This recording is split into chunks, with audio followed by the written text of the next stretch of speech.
Justice అనేది silence తో రాదు. అది చెప్పట్లా.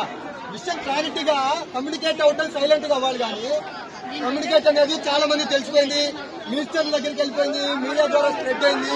పోలీసులు ఎటువంటి ఆధారాలు లేవు, ఇంకోటి ఏం లేదని చెప్తున్నారు.